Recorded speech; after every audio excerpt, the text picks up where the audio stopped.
The Greater Sudbury Taxpayers Association formed after the 2010 municipal election and has been a thorn in the side of City Council ever since. The group strongly opposes Healthy Community Initiative funds, which gives each councillor $50,000 a year to spend in their wards with few restrictions. The GSTA has also strongly backed the work of Auditor General Brian Bigger, who, during an audit of Sudbury Transit, uncovered $800,000 in missing ticket money, leading to an investigation by the Ontario Provincial Police. When councillors voted to fire Ontario Ombudsman Andre Morin in February, the GSTA launched a postcard campaign tapping into widespread public anger and collecting thousands of signatures from Sudburyans demanding Morin be reinstated.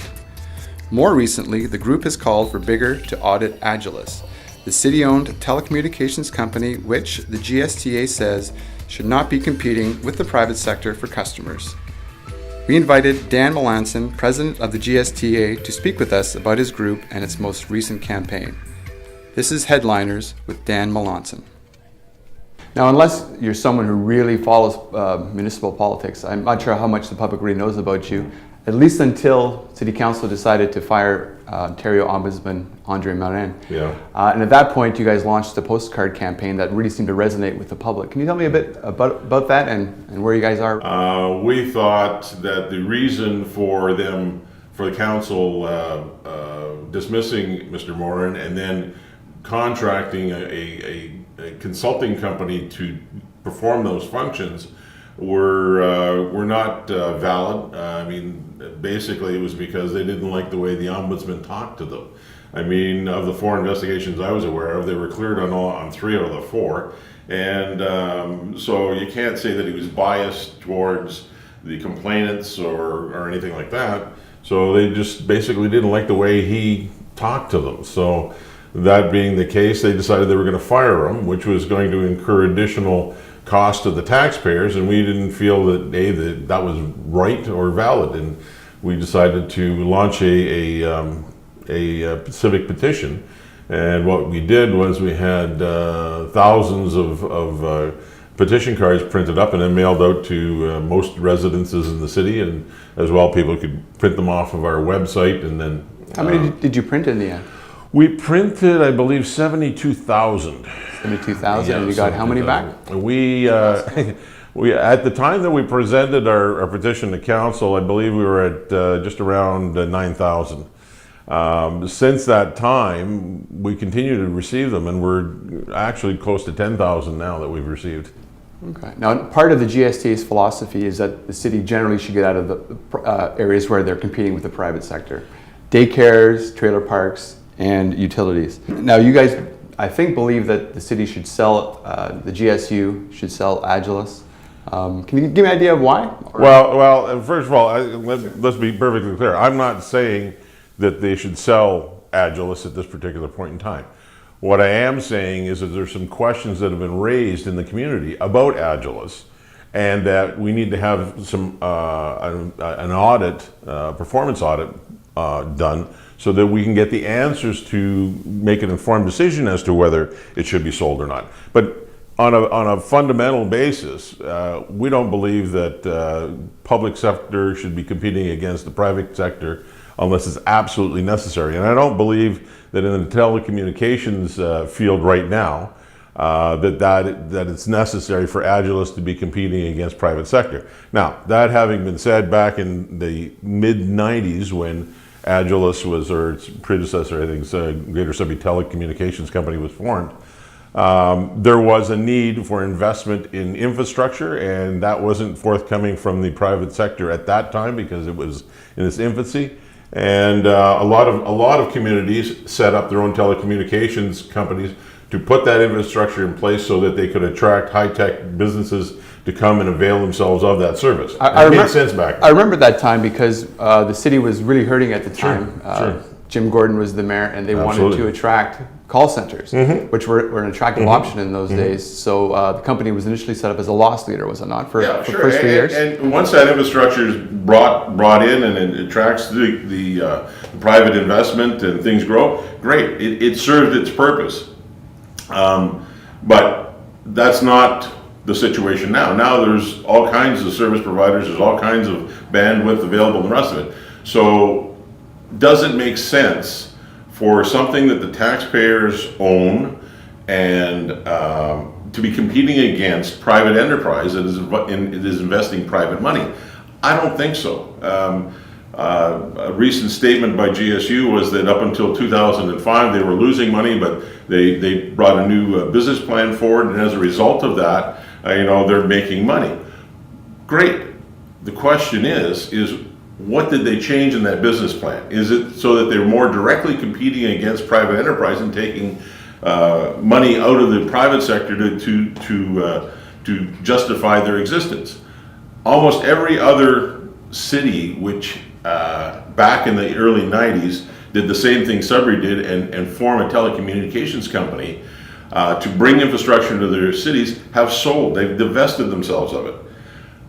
Perhaps that's what we should be doing too. I don't know, but you need to have the answers, and the only way you're going to get the answers is to have the questions asked by an auditor who can go in and get the information. Now, you mentioned that questions have been raised in the community. Now, as far as I'm aware, this really started when you guys made that release on May 28th. Mm-hmm. Was there any talk prior to that? Like, I wasn't really aware. Yeah, well, that's the whole thing. I mean, one of the things that the GSTA has served as a catalyst for people in the community who have issues that they're trying to raise or that they're trying to get some publicity on, haven't gotten any traction with. For whatever the reason, when they come to us, we take a look at it, we do some research on it. If it looks like it's valid, it's just not somebody complaining about, well, my sidewalk's not getting plowed, well, the other guy's is. That's not the type of thing that we're there for. That's what your alderman's there for. But if there's an issue that's being raised in the community and there's some validity to it, and we can help bring some public scrutiny to it, that's what we're looking to do. Okay, so in your news release, May 28th, you said Agilis had lost more than $2 million as of 2010? 2-point-some million, yeah. And you based that on leaked financial documents that referred to lost carry-forwards. Mm-hmm. Now, I Google lost carry-forwards, and I'm not an accountant, but it was pretty clear pretty quick that's not quite what it is. That's a reflection of something else. Mm-hmm. Now, did you look into what a loss carry forward was before you issued that release? But see, our point is in order to have a loss carried forward, you have to have a loss. Right. Okay, so and subsequently, I mean, it's an accounting procedure that's used to offset future profits or expansions or depreciations that you have going forward. Right. Fine and dandy. All that we were saying with that was that at the years that they indicated, they had posted a loss which they were going to carry forward for future, taxable income. Right, but loss carry forwards don't refer to operating losses. They can refer to depreciating capital assets to which every business has. Absolutely. But in your release, you implied that they were losing money.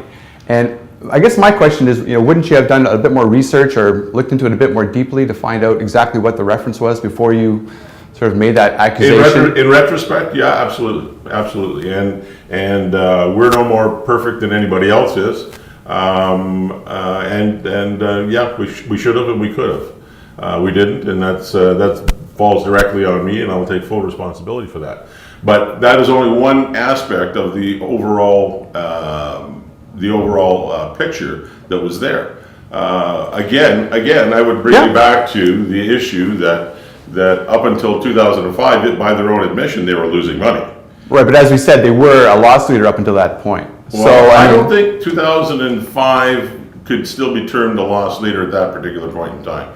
I think that points to a fundamental change in their business plan, and the reason why the change in the business plan was because, I believe, because the infrastructure in the city was of such that they were not required. So in order for them to become valid and to move forward and to try and make money, I believe that what they had to do was come up with a business plan which then saw them directly competing for customers against the private sector, which is a very distinct difference between providing infrastructure than competing. Now, you mentioned in your release that there has been private sector interest in buying Agilis. Business is, can be cutthroat. Weren't you concerned when you got that information that maybe you guys were being played, that there was private sector interest? Sure. And so you've brought this out. on a false premise, but you're still. I don't think it was a false premise. What we brought forward was, as I understand it, there was more than one offer that was brought forward to purchase Agilis. No, I mean the fact that they were losing money, that they had lost money. So that which wasn't the case. So I mean, your credibility, especially with the ombudsman, really soared in the public's eyes, I think. And I just wonder, like, weren't you concerned when you saw that maybe you guys were being played a little bit? Because I mean, you guys have a lot of credibility right now in the city. Yeah, we do. I don't think so, because there was other issues that didn't smell right, and in taking the whole picture together, if you want to just take one aspect of it, which was whether or not they were making money or losing money, fine, that's one thing. But take the whole package together, and it doesn't smell right.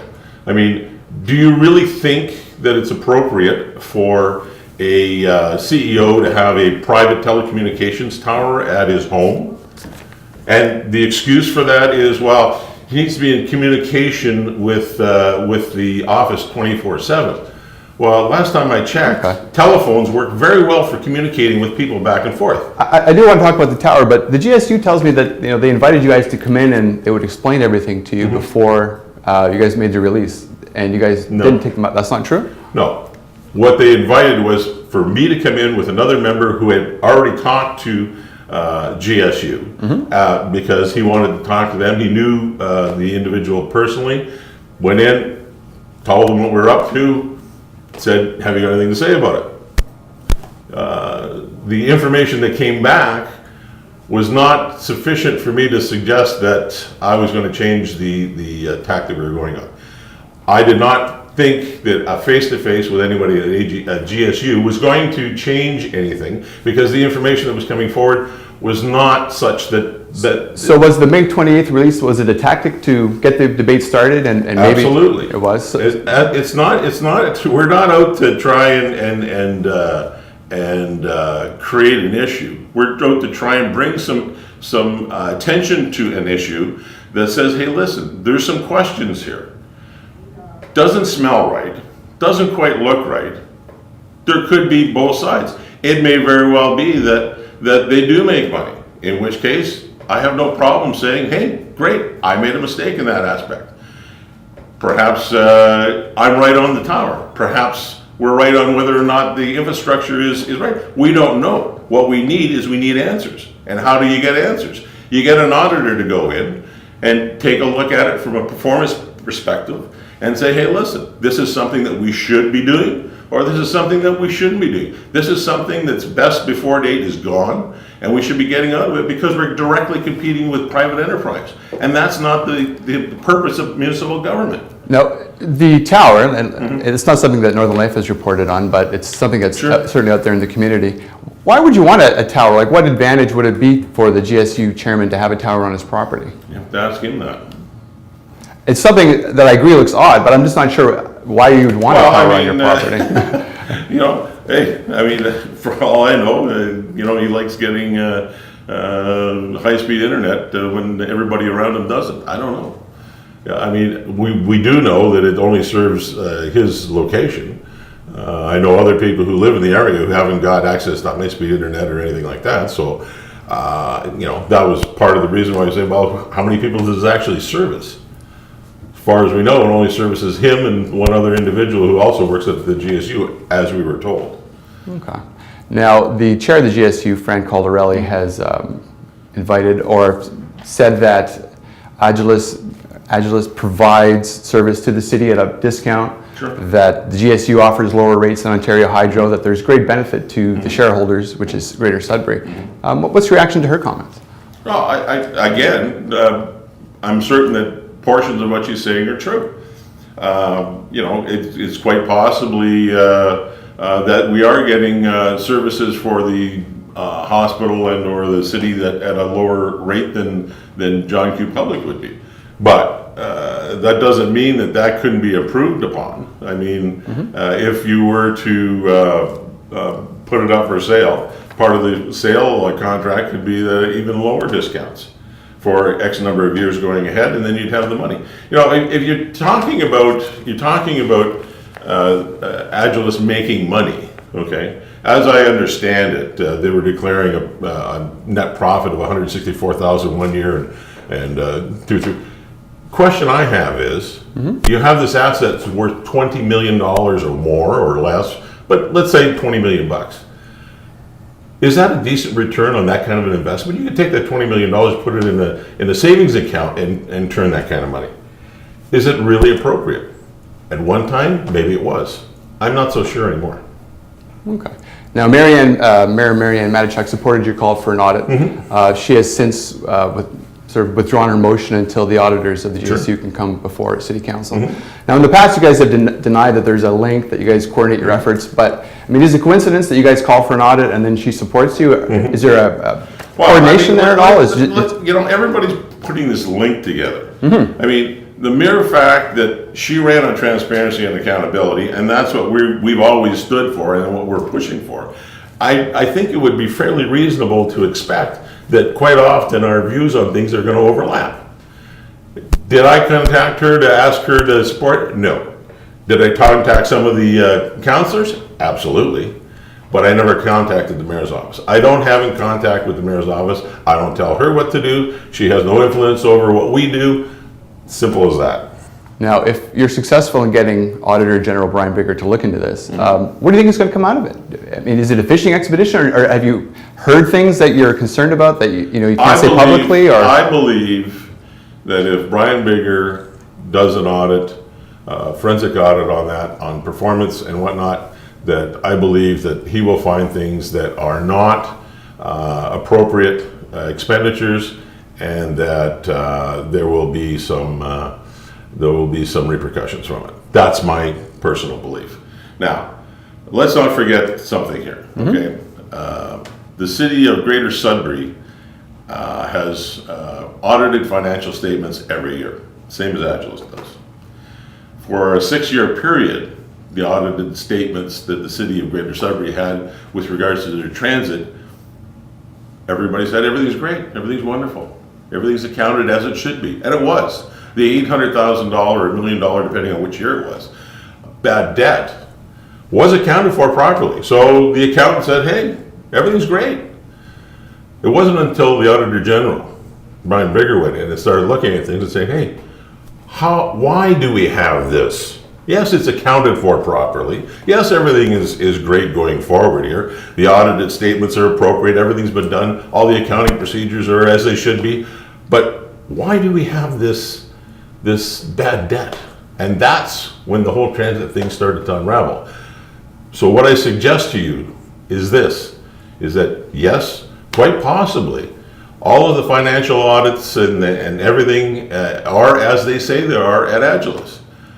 But once the Auditor General goes in and looks at it from a different perspective, as opposed to accounting principles, looks at it from the point of view of, why is this here? Why is that done? Why did you do this? You may find the same type of thing starting to unravel. And that's why we brought it forward. And at that point, you're hoping at the end of a Brian Bigger audit that the city would eventually decide that maybe they should divest themselves of the utility? Or they may decide that, hey, based on his audit, this is the best thing that's in sliced bread, and let's expand it. But until they do that, solely going on the basis of audited financial statements isn't going to give you that answer. You got to get somebody to get in there and dig around and find out exactly what's going on before you can make an informed decision on that aspect of it. Some of the councillors I've talked to have said these audits are very expensive, and to just spend that money, devote that kind of money on basically what is a fishing expedition isn't necessarily a good use of taxpayers' money either. There's a very big lure on that fishing expedition. It's about 150 feet tall. So, I'm sorry, but there's more than a fishing expedition. There is sufficient smell to warrant getting in there with some cleanser and cleaning the thing up a little bit. All right. Thank you for coming in today, Dan. No problem. I appreciate it. Take care. For Northern Life, this is Darren McDonald.